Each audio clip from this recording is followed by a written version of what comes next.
Nationalism and imperialism. Nationalism का मतलब है अपने देश के प्रति प्यार, ठीक है, अपने देश को आजाद कराना, देश में मोनार्ची को खत्म करना, ठीक है, यानी देश के प्रति प्रेम भाव, ठीक है। अब इंपीरियलिज्म का मतलब है साम्राज्यवाद।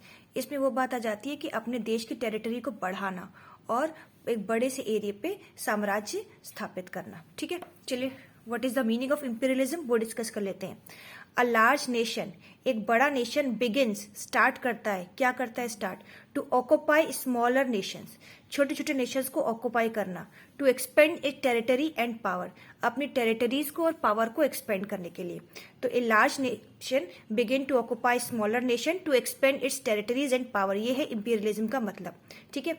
इस टॉपिक में मेन इंपॉर्टेंट पार्ट है बल्कान रीजन की केस स्टडी, ठीक है, बल्कान के कॉन्फ्लिक्ट्स, तो वो हम इसमें डिस्कस करेंगे और ये वेरी इंपॉर्टेंट है for a board exam, so many times exams में आ चुका है। तो शुरू करते हैं अपना बल्कान रीजन कॉन्फ्लिक्ट।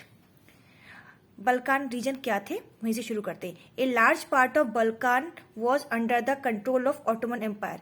बल्कान के में जो जो कंट्रीज आते थे वो किसके कंट्रोल में थे, ऑटोमन एम्पायर के में थे, ठीक है। Balkan was a region of geographical and ethnic variation. Balkan वो रीजन था जहाँ पे काफी ज्यादा जोग्राफिकल और एथनिक यानी कल्चर में वेरिएशन देखने को मिलता था। इट इंक्लूड्स, इसमें क्या क्या इंक्लूड थे जो आज के जमाने में है, Romania, Bulgaria, Albania, Greece and मकदूनिया, ठीक है। और यहाँ पे रहने वाले लोगों को कहा जाता था स्लैव्स, ठीक है, ब्रॉडली नोन एज स्लैव्स।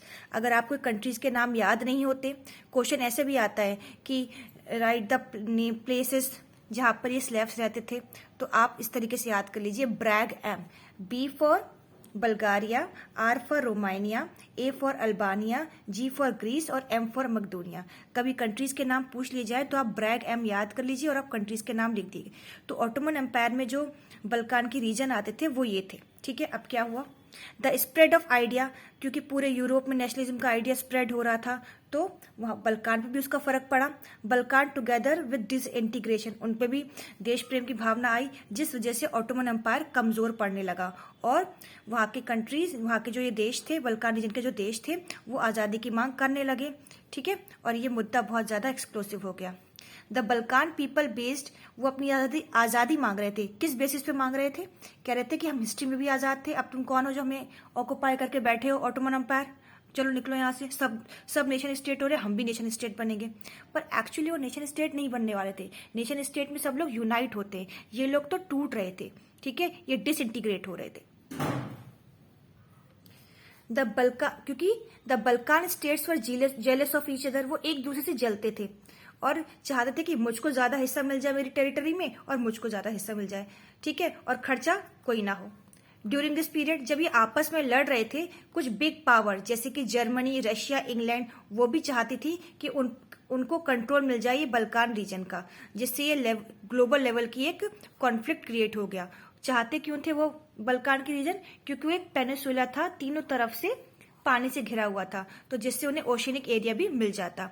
तो इस तरीके से आप घर की लड़ाई में बाहर वाले भी कूद गए और ये एक बहुत बड़ा मुद्दा बन गया और इस वजह से यही कारण बना, this led to a series of war in the region and finally the first world war, प्रथम विश्व युद्ध का कारण बना। इस तरीके से पूरा चैप्टर आज हमने कंप्लीट कर लिया है। होप आपको समझ में आया होगा। See you in the next topic, nationalism in India.